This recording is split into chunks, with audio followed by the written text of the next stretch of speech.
Olá, meu nome é Tatiana Pinheiro, eu sou economista-chefe da Galápagos Capital. Estou aqui com... Boa tarde a todos. Meu nome é Luiz Baroni, eu sou CIO e gestor das carteiras administradas aqui da Galápagos. E hoje eu e a Tati aqui vamos falar um pouco de perspectivas econômicas para 2024, certo? Certo. Bom, vamos começar aqui com juros, né? Que essa é a maior preocupação, o foco das pessoas agora no curto prazo, né? Para quanto que vai cair os juros no país? A gente olha e vê algumas restrições para a queda de juros, né? Então a gente tem uma restrição externa, principalmente Estados Unidos, aumentando juros, e prometendo ficar com taxas de juros elevadas por bastante tempo. Isso limita não só o quanto que o Brasil pode cortar de juros, mas quanto que outras economias emergentes também podem cortar potencialmente de juros, né? O que a gente acredita é que, com relação aos Estados Unidos, eles pararam aí no 5,5%, na reunião de dezembro eles devem manter em 5,5%, mas eles devem ficar aí por um tempo nesse patamar de 5,5%. Eles devem manter os juros nesse patamar por um tempo, primeiro semestre de 2024, para realmente trazer a inflação para baixo, né? Aqui no Brasil, se a gente for lembrar, a gente ficou um ano com a Selic parada em 13,75%. Lá vai ser um período menor, mas vai demandar alguns meses de estabilidade de juros, né? Mas no segundo semestre eles devem estar realmente cortando juros, e devem trazer esses juros para 4,75%.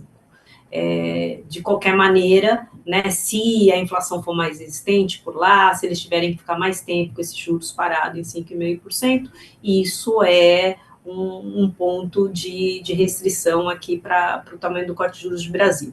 Outras restrições que a gente tem no Brasil são de ordem doméstica. Então, a gente tem o fiscal, que é sempre uma restrição, a política fiscal tem sido uma restrição ao longo aí das últimas décadas. O tema atual e que vai ser bastante importante em 2024 é se o governo consegue alcançar a meta de 0% de déficit, né? Então, ou seja, zerar o déficit em 2024 ou não.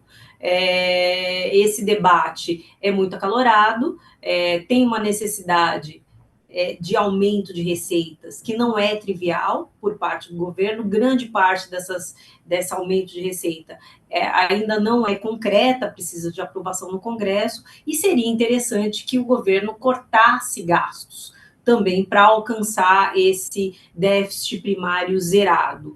Esse debate é um debate que vai voltar a ficar intenso em março, que é a primeira revisão do governo das contas públicas, e pode ser que o governo altere a meta de primário ali em março para um déficit de 0,5%, de 1%. Essa alteração da meta seria uma má notícia, principalmente para a política monetária, né? Então, se realmente no ano que vem o governo tiver que alterar a meta e alterar a meta para um déficit primário maior, é menos espaço, na nossa opinião, que o Banco Central vai ter para cortar juros ao longo de 2024. E a última restrição, também doméstica, é o comportamento da inflação. A inflação é sempre uma restrição. A gente não vê a inflação de 2023 dando pressão, trazendo inércia para a inflação de 2024, muito pelo contrário. Os preços de combustíveis, por exemplo, você tem um espaço, de acordo com a nossa conta, para redução do preço doméstico, seja de gasolina, seja de diesel. O comportamento da inflação de serviços é bastante positivo e é bastante confortável, né? É bem comportado, e o comportamento da inflação de alimentação, por conta dessa super safra desse ano, também é uma inflação muito baixinha. Só que o ano que vem a gente deve ter os efeitos do El Niño, né? Então, essa pode ser uma restrição. Se o El Niño for restrito, se o El Niño for extremo, né, se for severo, a gente pode ter uma pressão inflacionária no ano que vem, e aí isso limitar um pouco o tamanho desse corte de juros, né? O que nós esperamos, a nossa projeção é 9,5%, é a Selic sendo atingindo ali em dezembro de 2024 o patamar de 9,5%. Então, a gente vê o Banco Central cortando juros, as próximas reuniões mantendo aí na velocidade de 50, de 0,50 de corte na taxa Selic e alcançando ali no começo do segundo semestre de 2024 9,5%. Mas se a inflação desempenhar bem, se o El Niño não for extremo, e o Banco Central americano, principalmente o Banco Central americano, começar a cortar juros no final do primeiro semestre, começo do segundo semestre, a gente pode ter um espaço, sim, para um corte maior de juros, e do contrário, que são as restrições que eu falei, se esses 3 pontos vierem do lado negativo, do lado pessimista, isso pode fazer com que o Banco Central tenha que limitar esse corte de juros, cortar menos os juros do que o que a gente está esperando. Mas, a princípio, no nosso cenário base, 9,5% de Selic em dezembro de 2024. O que a gente procura fazer aqui, né, é traduzir um pouco do que a Tati e outro pessoal aqui da Galápagos nos ajuda em termos de dados econômicos e traduzir isso em posições no mercado, né? O que a nossa experiência sempre nos leva a fazer é ter algumas posições positivas no mercado e ter outras posições defensivas, né? Então, que tipo de posições positivas a gente tinha até recentemente e que ajudou a performar o fundo que a gente faz gestão aqui, que é o Fundo de Previdência, e também as carteiras administradas. A gente tinha uma posição aplicada em juros americanos que recentemente ajudou a performance do fundo. A gente entende que dados recentes de atividade econômica aqui no Brasil, como foi o IBCBR agora, nessa semana, e junto com a inflação baixa, fizeram com que a gente aumentasse a nossa posição em títulos pré-fixados mais curtos, que são aqueles títulos que traduzem muito mais a política monetária brasileira, ou seja, se a taxa de juros cair de acordo com o que o mercado está prevendo, ou um pouco mais, a gente vai ter um ganho nesses títulos. A gente entende que há um prêmio aí nos títulos pré-fixados de curto prazo, e por isso a gente aposta a favor nesse ativo.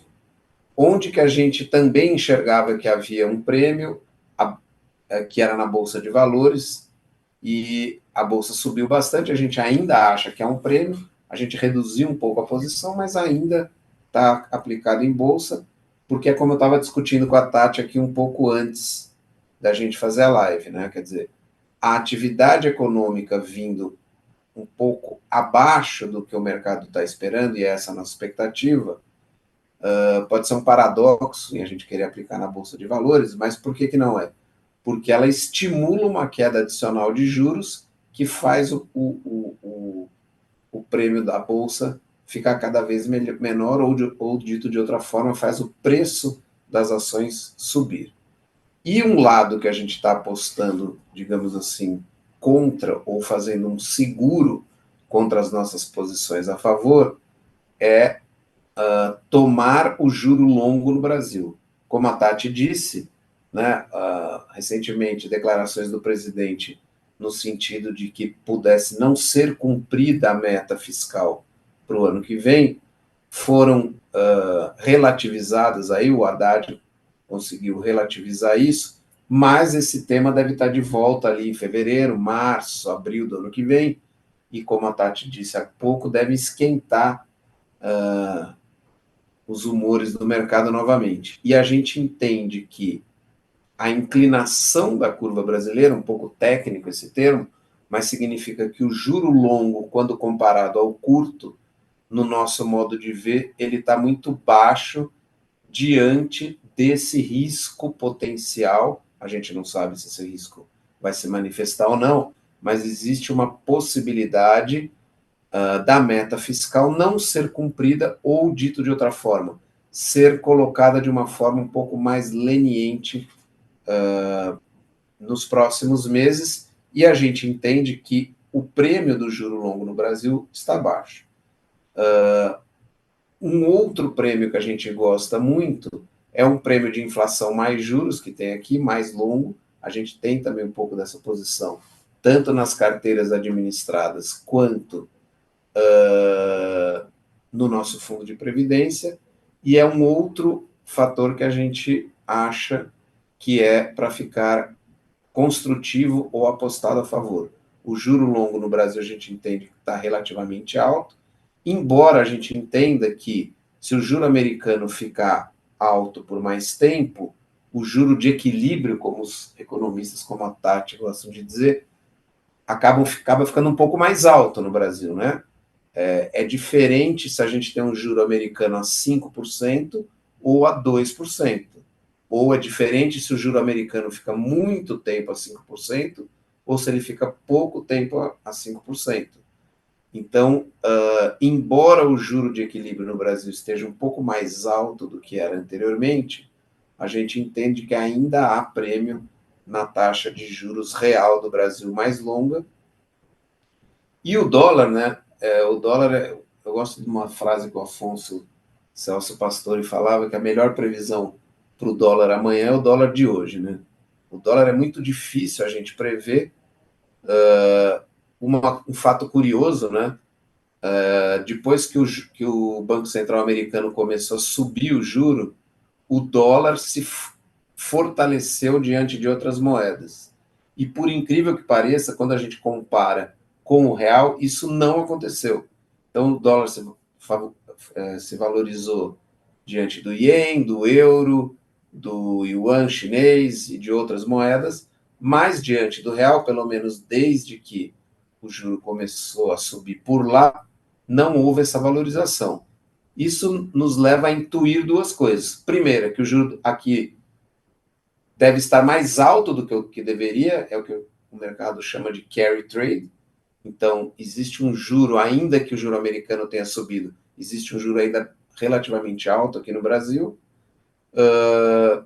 E segundo, o mercado está querendo trazer dinheiro para o Brasil, seja para investir em carry trade ou para outros tipos de investimento. Então, como eu falei há pouco, a gente está muito positivo no juro pré-fixado de curto prazo e a gente faz posições mais defendidas tomando o juro de longo prazo por uma questão de a gente achar que, diante do risco fiscal que a gente tem, esse prêmio do juro de mais longo prazo ainda está baixo e vale a pena fazer a posição defensiva nesse ativo. Isso, e pegando o gancho que você falou sobre atividade econômica, é isso mesmo, né? A expectativa é de desaceleração da atividade econômica, sempre foi, né? Ao longo desse ano, o mercado entrou o ano acreditando que o crescimento do PIB esse ano ia ser muito mais baixo do que vai acabar sendo, né? Eu lembro que as projeções no Focus eram de 0,5%, 1% de crescimento esse ano, e acaba que no ano a gente deve ter um crescimento esse ano por volta de 2,8%.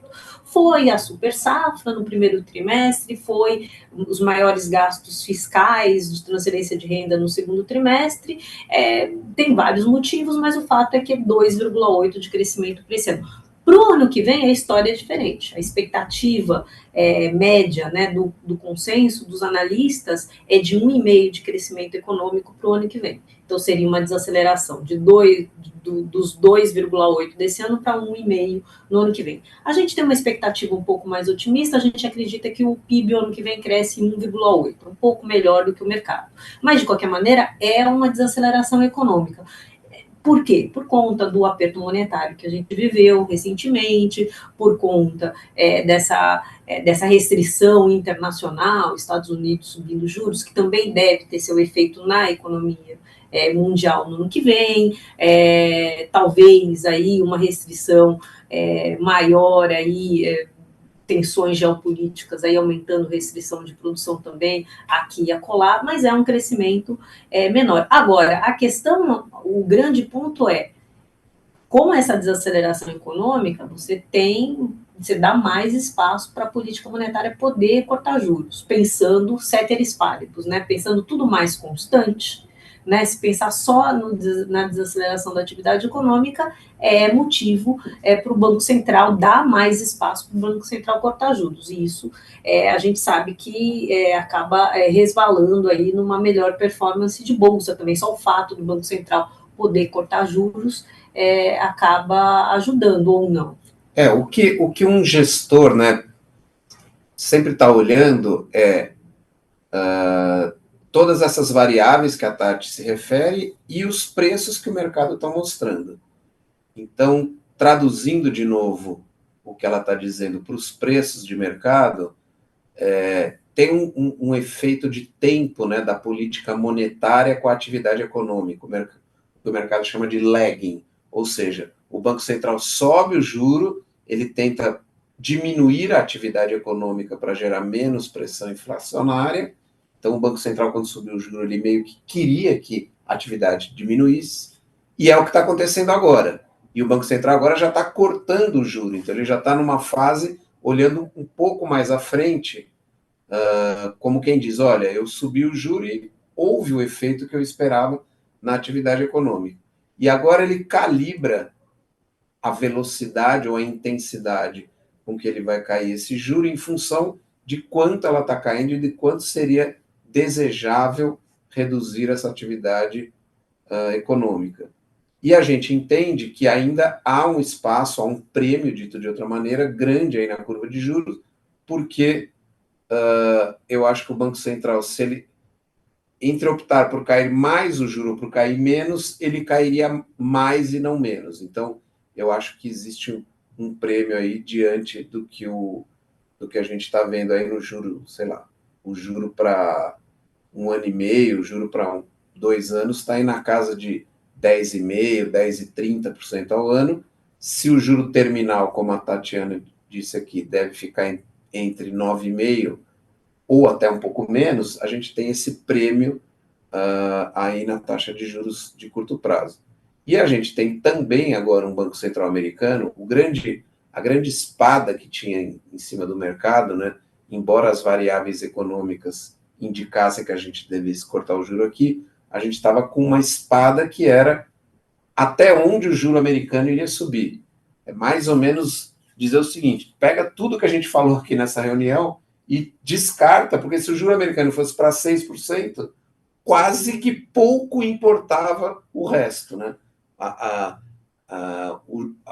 O juro americano é uma espécie de um ímã que puxa os outros ativos, então a bolsa iria piorar, o dólar iria subir e a mesma taxa de juros aqui, a expectativa de juros para 2, 3 anos aqui no Brasil iria subir independente das outras variáveis.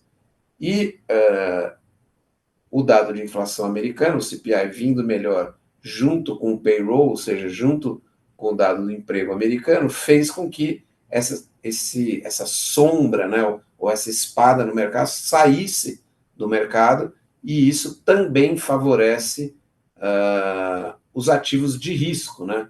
O mercado, enquanto o juro americano está subindo, ele leva os americanos... compete com outros ativos. E ele atrai o capital todo no mundo para os Estados Unidos.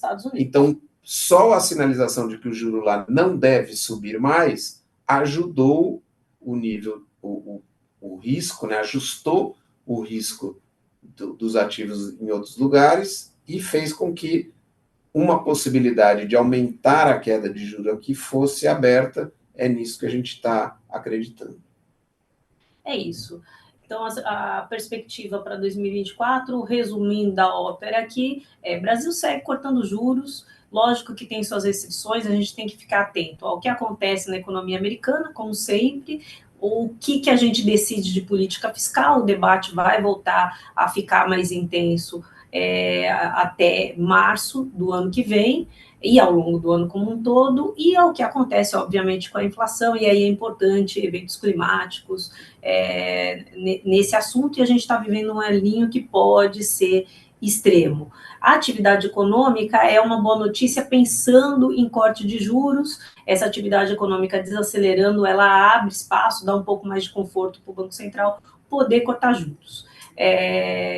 mas a gente tem que observar o que acontece ao longo do ano que vem também nesse sentido. Tudo indica que a gente vai ter um crescimento que vai ser interessante, vai ser quase na casa dos 2%, mas ligeiramente abaixo desse ano.